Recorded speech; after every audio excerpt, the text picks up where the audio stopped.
Salamat hindi ko inasahan na may ganito pa ulit na celebration. At masaya-masaya ako na sinelebrate yung birthday ko kasama kayo. At sana hindi lang ako yung pag-enjoy yung araw na to, kundi kayo din. Maraming salamat po.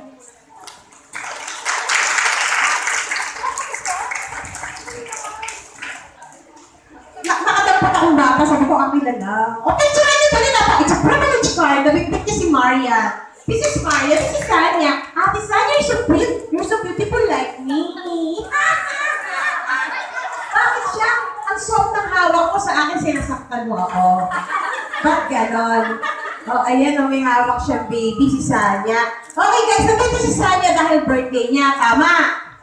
Okay, so birthday ni Sanya, instead na kayo magbigay regalo, dahil sapat na ito na dalawin kayo ni Sanya. Dahil si Sanya ang pumarito kasama ng GMA Arts Center, aking birthday celebrant. Kung nakikita po nitong nasa likuran ni Sanya, lahat po yan ihandog niya para sa inyo. Wala pa palakpakan dyan?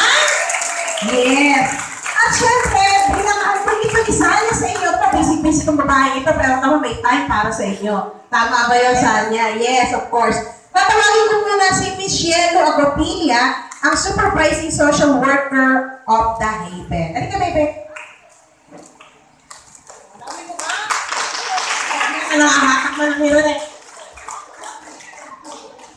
Madam, mag-usap po kayo. Sige, so maraming salamat po. Nagpapasalamat po kami sa pagkakataon na dumating ang team ng GMA7 with Miss Sanya to celebrate with the Haven for Women para sa special na kanyang karawan. So, sana sa mga kababaihan natin, let Miss Sanya be an inspiration. Kung ano man si Sanya, yung mga magagandang narinig natin sa kanya, yung kanyang mga accomplishments and achievements, sana tularan natin nang sa gayon, tayo ay mas magkaroon ng magandang direksyon ng buhay once na tayo ay makalabas na dito sa center. Okay? So, maraming salamat and naway mas maging fruitful ang activity na ito and natin po ng mga kababaihan natin participate and enjoy the moment with Miss Sanya. Okay? Miss Sanya, happy birthday! Michelle, thank you so much po. Halika dito, Sanya.